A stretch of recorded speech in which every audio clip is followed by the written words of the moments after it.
Hello friends, welcome to SSC coaching centre. दोस्तों, आज मैं आपके लिए बहुत ही अच्छे क्वेश्चन लेकर के आया हूं। तो चलिए स्टार्ट करते हैं। पहला सवाल है, 170 रुपये की राशि को पी क्यू आर के बीच 1/2, 1/3, 1/4 के अनुपात के बजाय गलती से 2:3:4 के अनुपात में विभाजित किया गया। इस विभाजन में कौन सबसे अधिक राशि प्राप्त करता है? देखो, पी क्यू और ये तीन व्यक्ति थे हमारे पास, ठीक है। इनका जो अनुपात था वो था 1/2, 1/3 और 1/4। हमें इस अनुपात में विभाजन करना था, लेकिन इसके बजाय गलती से P, Q और R, ठीक है, इस अनुपात में विभाजन करना था, लेकिन गलती से विभाजन हो गया 2:3:4 के अनुपात में विभाजन हो गया। अब ये जो विभाजन इस अनुपात में हमें दिया गया था फ्रैक्शन की फॉर्म में, कभी भी अनुपात इस फॉर्म में नहीं होता, याद रखना। इसको पहले सही फॉर्म में ले आइए। तो सही फॉर्म में लाने के लिए नीचे वाली संख्याओं का एलसीएम लेंगे। 2, 3, 4 का एलसीएम आ जाएगा 12।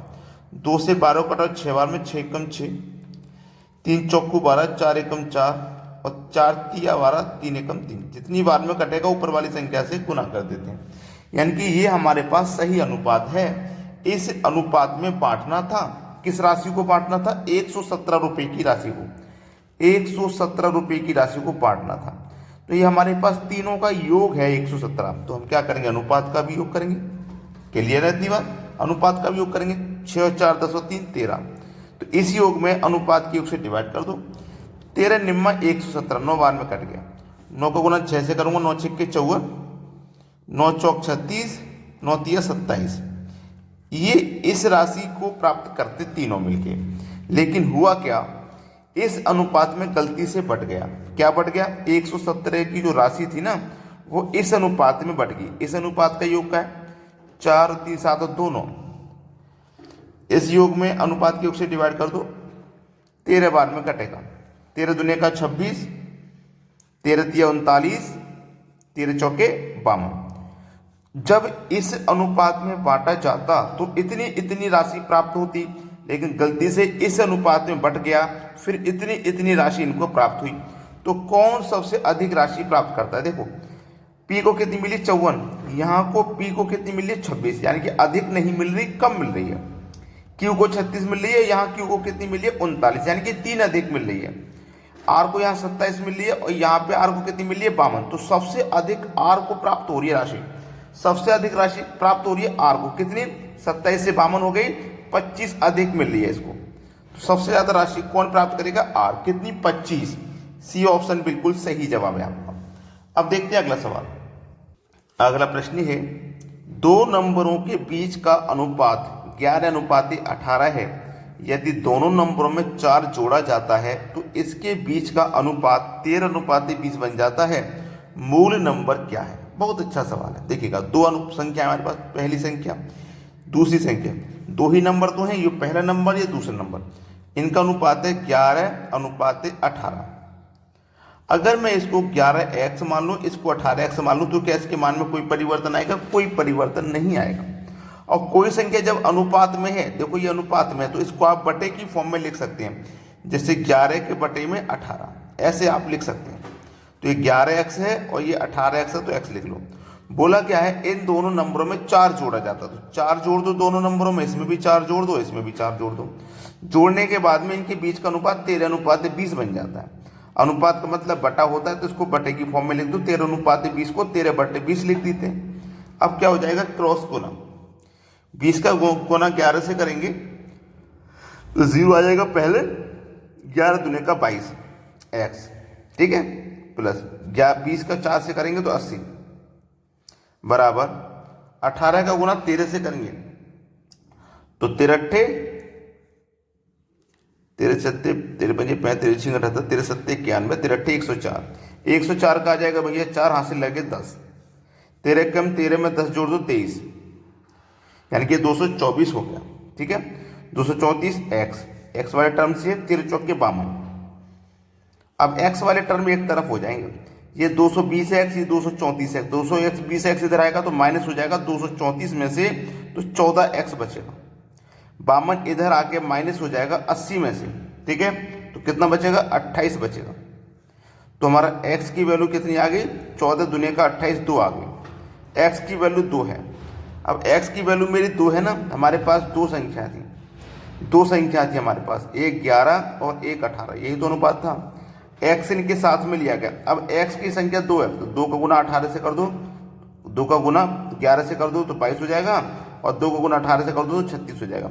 यानी कि 22 और 36, मूल नंबर क्या है, 22 और 36 है। 22 और 36 यानी कि सी ऑप्शन बिल्कुल सही जवाब है। अब देखते हैं अगला प्रश्न। अगला प्रश्न है, 12 घड़ियां बेचकर एक दुकानदार 2 घड़ियों के विक्रय मूल्य के बराबर लाभ कमा लेता है, प्रतिशत में उसका लाभ ज्ञात करें। लाभ प्रतिशत आपको चाहिए, लाभ प्रतिशत तो कैसे निकालेंगे, कितने घड़ियों के, 2 घड़ियों के विक्रय मूल्य के बराबर लाभ हो रहा है, जो लाभ होता है उसे ऊपर लिखिए, ठीक है, बट्टे में लिखिए टोटल घड़ियां कितनी हैं, 12 हैं, ठीक है 12 है, और जो लाभ हो रहा है उससे माइनस कर दो, 2 को माइनस कर दो और गुने कर देना है 100। अब देखो यहाँ पे मैं आपको क्लियर बता देता हूँ, क्या जो लाभ होता है उससे ऊपर लिखते हैं और टोटल में से लाभ को माइनस, यानी कि लाभ वाले प्रश्न में यहाँ पे ये माइनस होगा और हानि वाले में यहाँ ये प्लस होगा, अपोजिट है बस।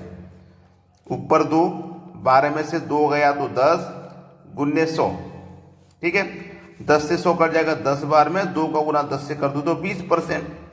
भाई हमारे पास लाभ ही तो हम निकाल लेते, अब लाभ हमारे पास निकल के आ गया 20% का, 20% दिया गया है सी ऑप्शन में, ये आपके सवाल का बिल्कुल सही जवाब हो जाएगा।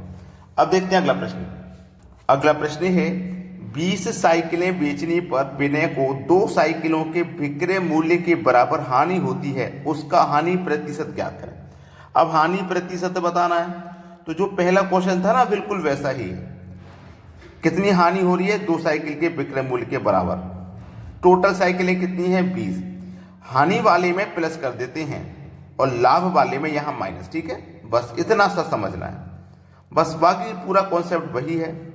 ऊपर 2 लिखिए, 20 में 2 जोड़ देंगे तो ये 22 हो जाएगा और गुने कितना हो जाएगा 100, 2 1 कम 2, 2 से 22 कट जाएगा 11 बार में, 11 से कटाएंगे 100 को, 11 से 9 बार में 99 कट जाएगा, 100 में से 99 कट गया तो 1 बचा, 1 ऊपर लिखिए, बटे में ये 11 आ जाएगा डिवाइड वाला, तो 9.1/11%, ये हो जाएगा आपका सवाल का बिल्कुल सही जवाब, यानी कि डी ऑप्शन प्रश्न का बिल्कुल सही जवाब है।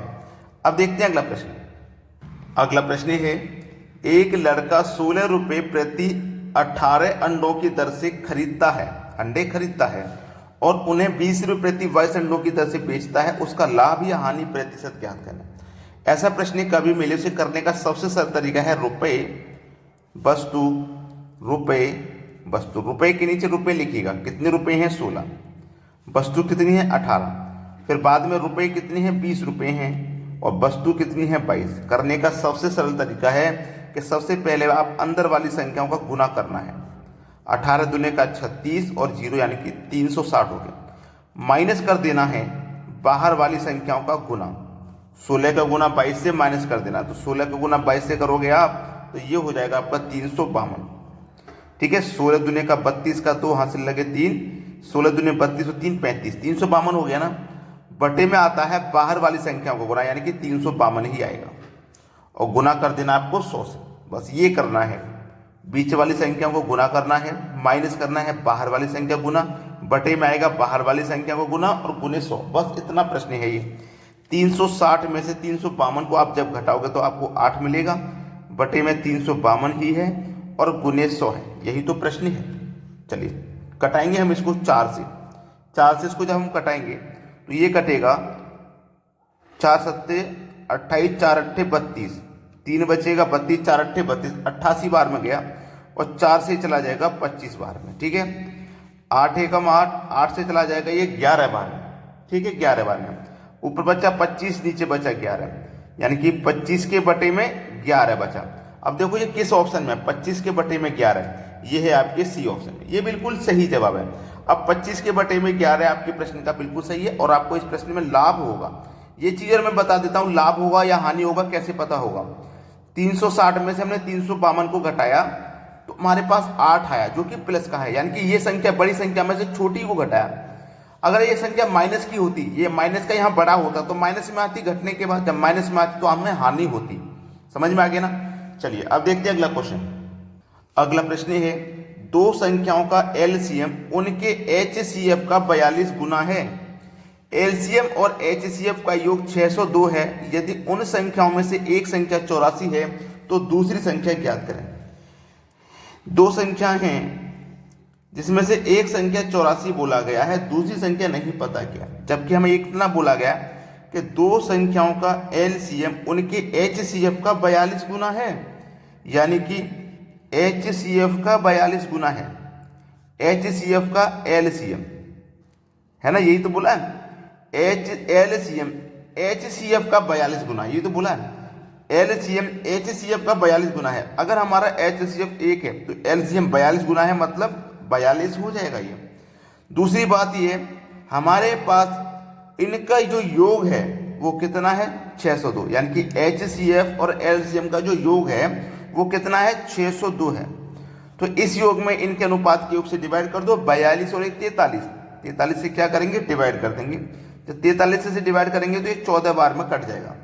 तो 14 का मल्टीप्लाई 1 से करो 14, 14 का मल्टीप्लाई 42 से करो, 14 दुनिया का 28, हासिल लगे 2, 14 चौके 56 और 2 58, यानी कि एलसीएम आ गया इतना और एचसीएफ आ गया इतना। पूछा क्या है, एक संख्या 84 है तो दूसरी संख्या ज्ञात कीजिए। हमें दूसरी संख्या पता करनी है। दूसरी संख्या हमारी क्या है, देखो अब ध्यान रखना, हमारे पास पहली संख्या हमारे पास 84 है, ठीक है, तो दूसरी संख्या हमारे पास क्या होगी, ठीक है, जबकि हमारे पास एचसीएफ है 14 और हमारे पास एलसीएम है 588, यानी कि इसका ये जो है वो कितना है, 42 गुना है।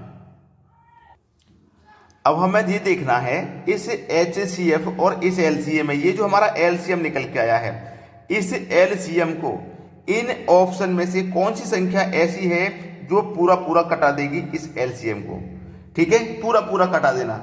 तो हमारे पास 89 बिल्कुल नहीं कटा पाएगा, 87 भी नहीं, 78 भी नहीं, यानी कि 98 वो संख्या है जो इस एलसीएम 588 को पूरा पूरा काट देगी। तो हमारे पास दूसरी संख्या हो जाएगी 98, ठीक है। ये सवाल का सही जवाब है। तो अगर आपने लाइक नहीं किया वीडियो को, भैया लाइक कर दो सभी बच्चे, और शेयर नहीं किया तो शेयर कर दीजिए, ठीक है दोस्तों, धन्यवाद।